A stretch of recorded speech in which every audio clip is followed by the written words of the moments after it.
avec Fréquence Plus.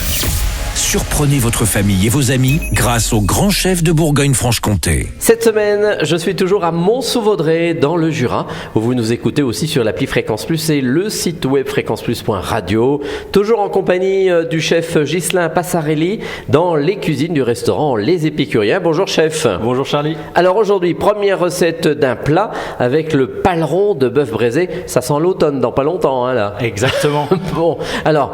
Du paleron, c'est ce qu'il y a de moins cher chez le boucher. Alors c'est ce qu'il y a de moins cher chez le boucher, c'est pour ça aussi que c'est une viande que j'adore cuisiner, puisque je trouve que c'est la remettre un petit peu au goût du jour. On peut ramener vraiment de la cuisine avec cette partie du bœuf. Alors qu'est-ce qu'il faut qu'on fasse pour qu'il soit bien braisé? Alors pour qu'il soit bien braisé, on va prendre notre paleron de bœuf entier, on va l'assaisonner correctement, on va le colorer dans une cocotte bien chaude. Alors assaisonner, poivre, sel. Alors sel, le poivre, on le met pas avant cuisson parce que sinon il va brûler.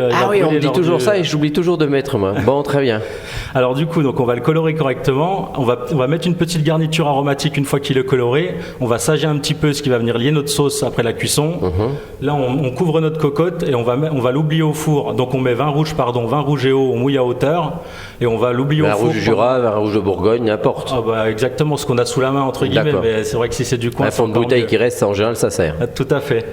Donc on va l'oublier au four pendant 5 bonnes heures à 120-130 degrés. Ah quand même. Exactement. Et donc là, il va confire tranquillement. Après, si vous avez un plus petit morceau, si le paleron n'est pas entier, n'hésitez pas à baisser le temps de cuisson. Donc ça, on va l'accompagner donc avec une moussine de carottes au vin jaune. Ah oui. Donc on va éplucher nos carottes, on va essayer de les éplucher correctement, comme ça avec la peau, on peut aussi faire des chips. Ça évite de jeter. On perd rien chez les épicuriens. Exactement. Rien ne se perd, tout se transforme. Bon, très bien. Donc la moussine de carotte, on va la cuire dans un bouillon à eau frémissante, tranquillement, on va la laisser compoter.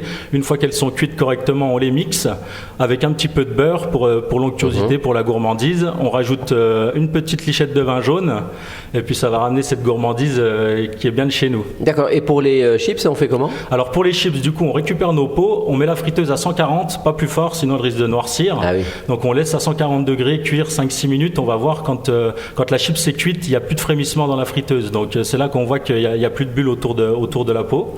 Et là, on l'égoutte sur un papier absorbant, on la sale correctement et puis elle est prête à déguster avec le plat. Ah, c'est original. Ah, je promets que j'essaierai. Bon, merci en tous les cas, Ghislain. C'est bon là, on rajoute le paleron, on met tout ça autour et puis voilà. C'est tout bon. En fait, on peut après le jus de cuisson, on peut le retirer après la cuisson du paleron.